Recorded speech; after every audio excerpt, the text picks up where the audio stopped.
One of the really fun things that we got to do when we were going on tour was explore the continental U.S. We drove from North Carolina all the way to the West Coast, dipped our toes in the Pacific, and headed back. So as you can imagine, there's quite a bit to see between here and there. And so on the days where we didn't have to haul booty to get to a gig, we had some opportunities to take some time to go hiking and see some sights. And also the whole point of the tour from the very beginning was to have a vacation at the same time as the tour. It was not really like we just want to do a tour or we just want a vacation. It was a combination of both is the reason why we did it. Zach had done a road trip about a decade ago, which you can read about at the blog below. And so he had some ideas about places we could go, things we could see, stuff we could do. The big end goal for our fun that we wanted to have on the tour was to go camping at Big Sur. Because that's Zach's favorite place in the world. Mm-hmm. And I've never been to California, and so we decided to head out that way. So the first place that we really stopped that was more of just kind of a fun spot in a way was we were coming through, where was it, Kansas? We were coming through Kansas, and we needed to find somewhere to stay, and we wanted to camp some, right? So we saw one of those little brown signs on the side of the road that said El Dorado State Park in Kansas. And we were like, okay, that sounds good.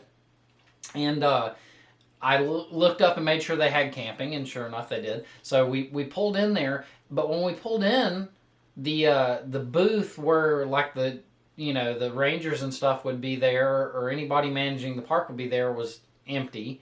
But it was like 5:05, so we thought maybe they had just closed early. Yeah. So we pull up to the little kiosk that tells you more about how to pick out a campsite, and it says, here are all the rules, and it was a really complicated, crazy list of rules, and they've got like, I don't know, 300 or 400 sites. So we pull in there to this really pretty little campground with a lake in it and stuff. It's beautiful, but there's like 300 sites in this place, and only 3 people there total, and they were all set up in a way that looked like they had been there for a while. Like these were permanent setups. These were not campers.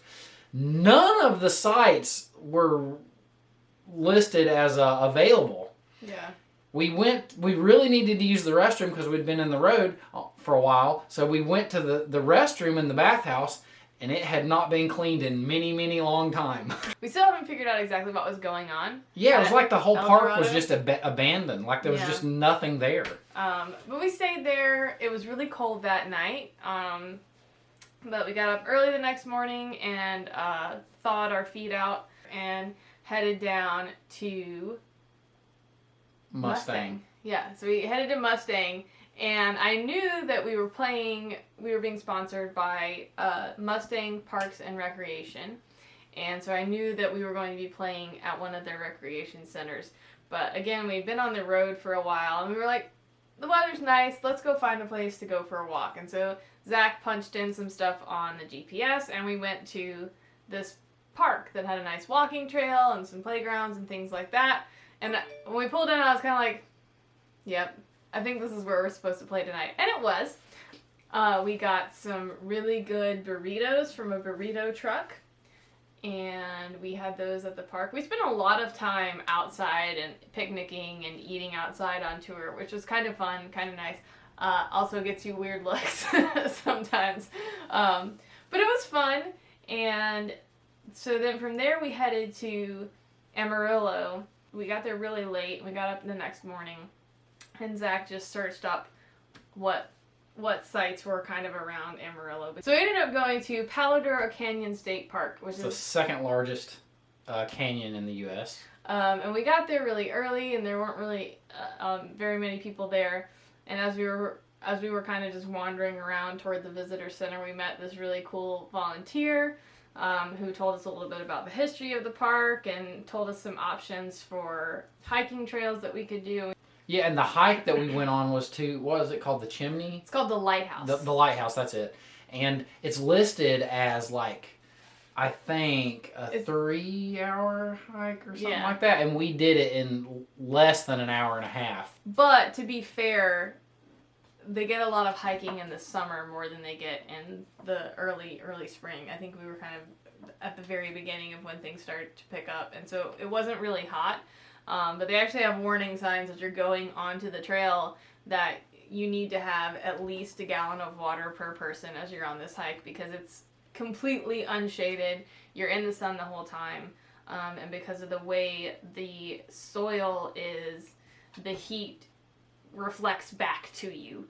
It was a really cool hike, though. We really enjoyed it. Yeah, we got some really cool pictures of that and had a lot of fun doing it. We shot a bug jar there, actually, and we ended up having to not use it because we shot it on the camera instead of on our phones, and I couldn't export it from the camera to my computer to get it on YouTube. So we got on 40 and continued heading west, and we wound up in Arizona, and we went through the Painted Desert / Petrified Forest National Park.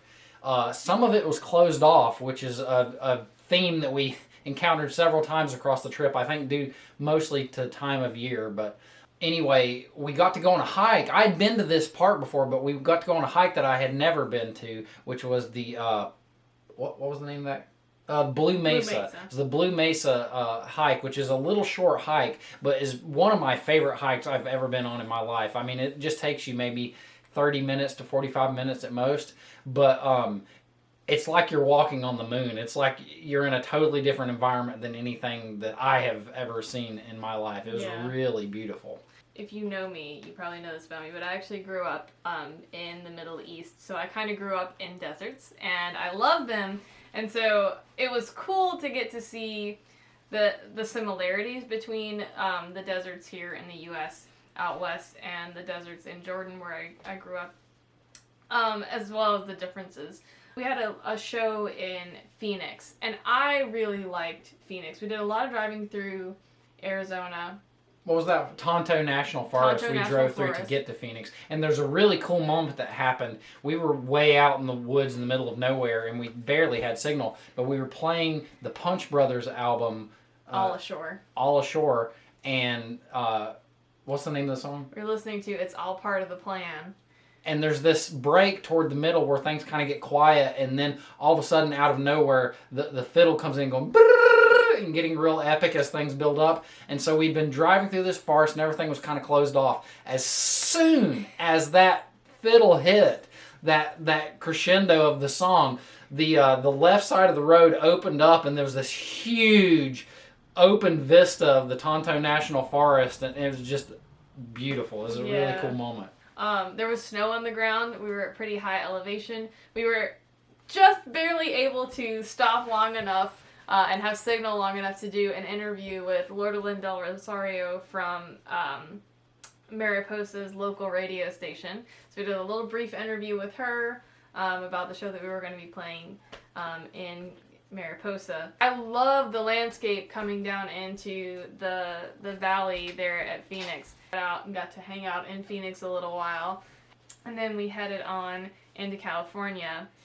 We made it to Mariposa, which is way up in the mountains, and it was cold and drizzly. It seemed like we got a lot of rain on this tour, and I did not know this, but it worked out really great that we were butted right up against Yosemite, and like Mariposa is one of the entrances to the park. Yeah, and Katie, the bartender at the Grove House, was like, well, you have to go. Yeah, we were not really sure we were going to go because I had looked up on my phone, then it said that there were a lot of roads closed and stuff due to snow and stuff. You had to have tire chains and all that stuff. It was like, oh, that sounds like effort.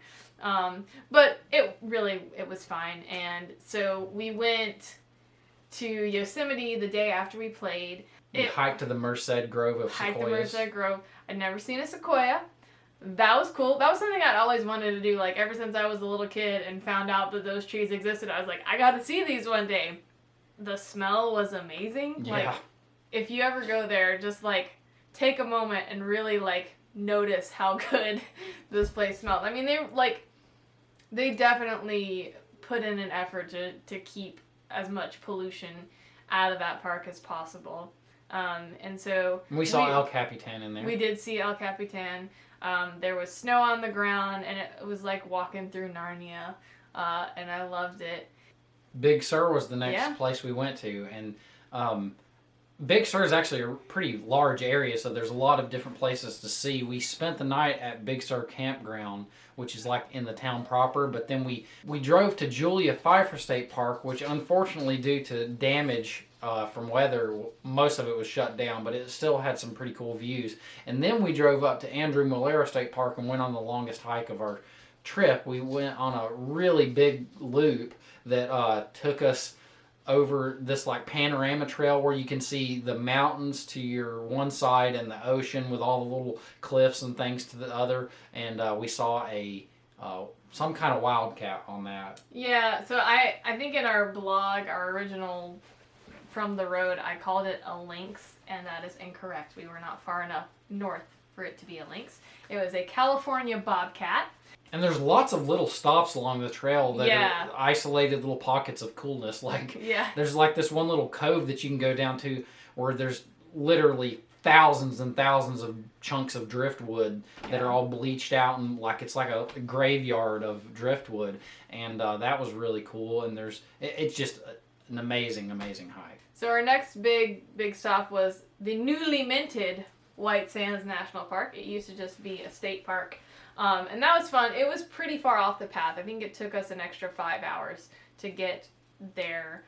It's in New Mexico, and it is next to a missile test range. So they actually close the park periodically because they're testing missiles and don't want people to get exploded. Yeah, there's a sign, which you'll put a picture up of, I'm sure, where it says, unexploded munitions in this area, stay out. So it's like, yeah, you could walk on an explosive here. Yeah, there's no fence either. It's just there. There's a fence like at the actual base, but there's no fence at the edge of the park to keep you out of it. So, but and it's right next to the Trinity test site where they tested the atomic bombs and stuff. When we were heading out that way, the GPS tried to take us through one of the bases. And we drove down this little windy kind of side road, and we started seeing all these signs like, stop, do not enter, turn around. And we're like, what? And we like pull right up to the gate of this base, and there's just sign after sign and concertina wire and stuff, and there's no way to pass through there without military clearance. And so we were like, okay. So that was a little extra detour, but it was kind of funny. That was the first time we saw a sign that's like do not step off the path or you may get exploded. I'm glad we were there in the time of year we were. I can just imagine that if you were there, in June or July, it would be rough. Yeah, it was hot. But it was fun. You're just climbing over dunes the whole time, and they have these little signposts to keep you on the track because there's not really a trail because it's all sand. And there's not much wildlife there. Very little wildlife. Because it's sand. One of the few creatures that exist are little bitty white lizards. Little tiny. I mean, like, let me think. Like that. They're tiny. And Mrs. Good Eyes, who usually sees all the wildlife and notices all the things, never saw one. But Mr. Four Eyes here was walking along and said, there's one of those lizards, because they're white, and you're on all this white, blinding white sand, but I saw one. And so Kendra got down and took a really good photo of the little sucker, and that is one of the coolest wildlife pictures we took on the whole trip. Yeah, that was super cool. It was fun. I figured out that you could skate down the dunes if you just leave your feet planted and kind of shimmy. You can skate down the dunes. We ran down them. But that was a super cool park to get to go to. We did the longest hike. I think we tried to do the longest hike we could do on all of them because we were in the car so much. Grand Canyon. Oh, yeah. We forgot the Grand Canyon. And there's a reason for that. So we went to the Grand Canyon, spent hours in line trying to get in there, or about a couple hours, and went out of our way to get to it. And right as we got there, this huge overcast of clouds and rain socked in, and we got to see none of the Grand Canyon, basically. It just blurred it all out to where you couldn't see a thing. It was my first time there. I was looking forward to it. I was so I can't sad. believe we forgot that. We only spent about maybe an hour at the park.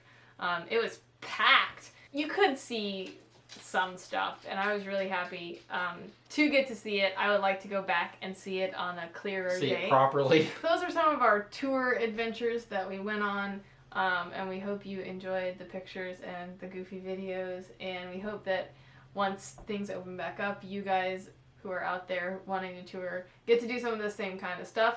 Feel free to leave your favorite adventure moments in the comments, and we'll be back next week with another video.